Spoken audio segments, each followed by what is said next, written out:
Dans l'Iliade et l'Odyssée, ce qui est tout à fait étonnant, c'est qu'il y a ce monde des dieux. Et ce monde des dieux n'est pas un monde lointain, éloigné des hommes. C'est ce que vous allez découvrir en lisant l'Iliade et l'Odyssée. C'est à quel point les humains sont reliés aux dieux. Les dieux agissent sur les humains, que les Grecs appellent les mortels. Mais la réciproque est vraie aussi, c'est-à-dire que les dieux peuvent souffrir de ce que font les hommes. La seule différence entre les dieux et les hommes, c'est que les dieux sont immortels, mais en dehors de cela, ils ressemblent étrangement aux hommes dans cet univers grec. Ils sont tout à fait humains dans leurs sentiments, les dieux sont jaloux, ils ont aussi leurs petits sentiments, leurs querelles, comme les hommes. Dans le film hollywoodien de Wolfgang Peterson dont je vous ai montré quelques images, on voit uniquement les humains et leurs agissements, leurs actions, mais le film ne montre jamais l'intervention des dieux. Or c'est une erreur, car dans l'Iliade et l'Odyssée, les dieux sont constamment présents. On ne peut pas vraiment se détacher des dieux. Dans l'Odyssée, Ulysse n'est pas un héros parfait. Il commet des erreurs et n'obéit pas toujours aux règles fixées par les dieux. C'est pour cela que son voyage de retour sera aussi long. Néanmoins, il est curieux de tout et ne désespère jamais. Il se sort des pires situations grâce à son courage, son savoir-faire et sa ruse. Je vous rappelle qu'Ulysse va mettre 10 années pour rejoindre son royaume d'Ithaque, sa femme Pénélope et son fils Télémaque. Ulysse subit souvent la colère des dieux, et en particulier celle de Poséidon qui le poursuit de sa haine. Il veut l'empêcher de rentrer paisiblement dans son royaume. Lorsque Poséidon aperçoit Ulysse de rage, il secoue souvent la mer et soulève en tempête des vagues énormes. Et l'embarcation d'Ulysse n'y résiste pas, elle s'abîme dans les eaux déchaînées. L'Odyssée se compose de 24 chants. Les 4 premiers chants content l'histoire de Télémaque, fils d'Ulysse, parti à la recherche de son père. Les 8 chants suivants racontent les aventures d'Ulysse aux prises avec différents dangers. Alors Ulysse et sa flottille ont dépassé un cap qui s'ouvre sur une autre mer. Il croit qu'il a gagné, mais il n'a rien gagné du tout. Parce qu'à ce moment-là, les dieux déclenchent une formidable tempête et que son bateau, à travers les vents et la houle, est transporté justement dans un espace où aucun des marins ne sait plus où il est. Dans un espace de l'ailleurs. Et cet espace est un espace non humain. Et c'est là qu'Ulysse va rencontrer toute une série de créatures fantastiques sur le chemin du retour. Parmi les monstres qu'il rencontre, il y a les cyclopes. Les cyclopes sont des géants qui n'ont qu'un seul œil. C'est un peuple qui vit dans des cavernes. Ils ne savent faire qu'une chose, garder des troupeaux de brebis et faire du fromage. Et ils sont cannibales, c'est-à-dire qu'ils se nourrissent de chair humaine. Voici un extrait. Avec ses compagnons, Ulysse se retrouve prisonnier dans la caverne du cyclope Polyphème, un géant avec un œil unique au milieu du front. À chaque repas, le monstre dévore quelques-uns de ses malheureux. Un soir. Ulysse. Cyclope, veux-tu boire un peu de vin après avoir mangé des viandes humaines? Prenant mon auge, il la vida, il en voulut encore une seconde fois. Polyphème. Donne encore, et dis-moi ton nom, car je voudrais t'offrir un présent qui va te réjouir. Par 3 fois je lui verse du vin, et il l'avale d'un trait. Je vois bientôt le vin l'envahir jusqu'au cœur.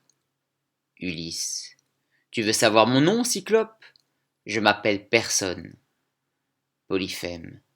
Eh bien, pour te remercier, Personne, je te mangerai le dernier, après tous tes compagnons. Il se renverse sur le dos et le sommeil le prend. Je saisis alors le pieu que j'avais mis à chauffer sous un monceau de cendres. La pointe en est maintenant bien rouge et bien dure. Mes compagnons soulèvent le pieu et en enfoncent la pointe dans l'œil unique du cyclope. Moi, je pèse d'en haut et fais tourner le pieu. Polyphème pousse un cri de fauve, s'arrache de l'œil le pieu trempé de sang et appelle à grands cris ses voisins les cyclopes. Les cyclopes. Pourquoi ces cris qui nous réveillent en pleine nuit divine? Polyphème.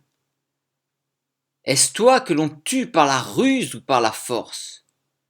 Polyphème. Par la ruse, mes amis. Et celui qui me tue se nomme personne. Les Cyclopes. Personne? Alors nous ne pouvons rien pour toi. D'après Homère, l'Odyssée, chant numéro 9. Dans le petit travail que je vous ai joint, vous avez donc quelques questions pour découvrir la nouvelle ruse établie par Ulysse afin de sortir de la caverne où il était tenu prisonnier avec ses compagnons par le géant Polyphème. Alors je vous laisserai découvrir vous-même d'autres extraits de l'Odyssée, mais en tout cas il faudra impérativement découvrir la scène avec la déesse Calypso, car c'est le point clé de toute l'Odyssée, qui vous donnera la réponse à la question suivante: comment dans son existence on peut se mettre en quête de ce que les Grecs appellent une vie bonne, c'est-à-dire une vie heureuse? Comment on peut trouver le chemin qui va de la vie mauvaise vers la vie bonne, du chaos et du malheur dans sa vie, à l'harmonie et au bonheur? Et c'est dans ce passage avec Calypso que vous allez trouver une leçon de vie absolument extraordinaire. Alors sans divulgacher la fin de l'Odyssée, je vous en raconte juste quelques éléments. Les derniers chants de l'Odyssée racontent en effet le retour d'Ulysse à Ithaque. Durant toutes ces années, Pénélope avait attendu le retour de son époux, et ce n'était pas facile car de nombreux prétendants voulaient l'épouser et prendre la place d'Ulysse.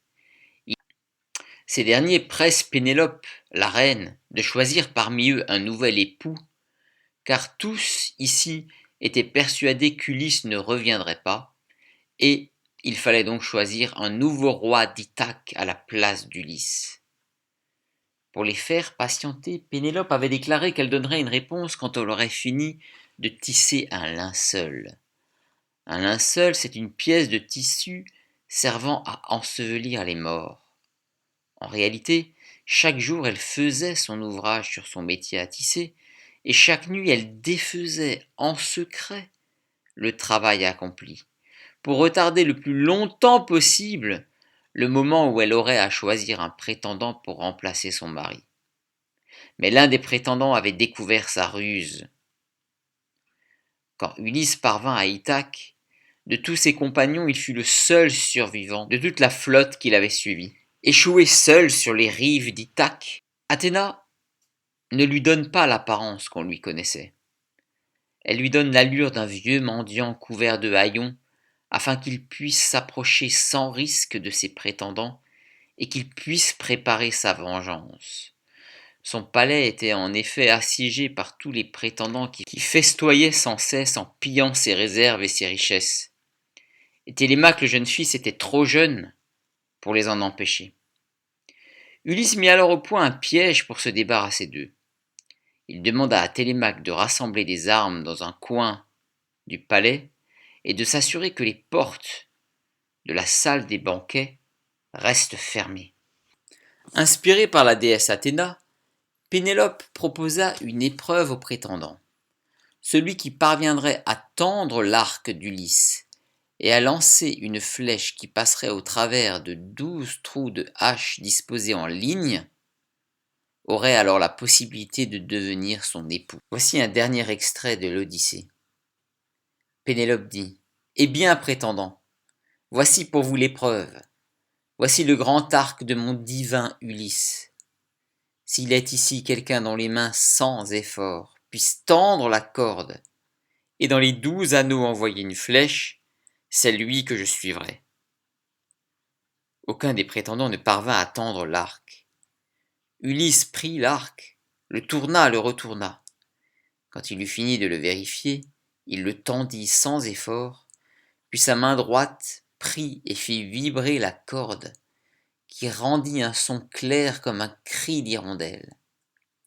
Il prit une flèche, l'ajusta sur l'arc, et il tira droit au but. D'un trou à l'autre, passant tous les anneaux, la flèche sortit à l'autre bout. Alors, jetant ses loques, Ulysse dit au prétendant: C'en est fini maintenant de ce concours. Il y a maintenant une autre cible. Il décocha vers Antinos une flèche qui lui traversa la gorge. Ulysse s'adressa aux autres prétendants. Ah, chien!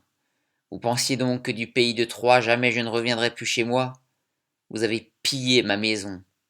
Vous faisiez la cour, moi vivant, à ma femme. Vous voilà maintenant près de la mort. D'après Homère, l'Odyssée, chants 21 et 22. Alors vous voyez, tout ceci appartient à une scène qu'on appelle la grande scène de la reconnaissance. Ulysse va être peu à peu reconnu par un certain nombre de membres de sa famille, de son clan. Il va pouvoir agir. Et lui qui s'était mis dans la peau du mendiant, celui qui n'est plus rien, celui qui n'a plus droit à aucun honneur, eh bien, à la grande surprise de tous, il réussit, il dévoile son identité, et aidé de son fils et de ses amis, il tue tous les prétendants. Et sa fidèle épouse, qui n'osait plus croire à son retour, le reconnaît alors, et Ulysse peut reprendre sa place sur son trône. Un des fils conducteurs de l'Iliade et l'Odyssée, c'est se poser la question, comment on devient un héros? Alors vous voyez que dans ces deux poèmes, Homère nous montre deux voies de l'héroïsme. La première voie, c'est celle d'Achille, qui incarne la force, la mort héroïque dans la jeunesse, associée à la gloire, c'est la mort jeune. Pour les Grecs de l'Antiquité, Achille faisait l'objet d'une véritable adoration. C'était leur héros préféré, il était considéré comme un demi-dieu. Ils le vénéraient en maintes régions de Grèce, on lui dédia même des temples. Il était le modèle du héros grec qui acceptait d'avoir une vie courte, mais remplie de gloire par ses actions héroïques. Une vie courte, mais héroïque, plutôt qu'une existence longue, mais sans grands éclats, et qui tomberait rapidement dans l'oubli. Et d'un autre côté, il nous propose cette autre voie incarnée par Ulysse, cette voie de l'héroïsme fondée sur l'intelligence, sur la ruse. Alors je m'arrête là, je vous laisse découvrir vous-même d'autres parties de ces deux poèmes, mais je suis sûr qu'une dernière question vous brûle les lèvres. Au terme de tout ce récit, se pose la question suivante. Est-ce que cette guerre de Troie a réellement eu lieu? C'est ce qu'on va découvrir dans le tout dernier document que je vais vous donner.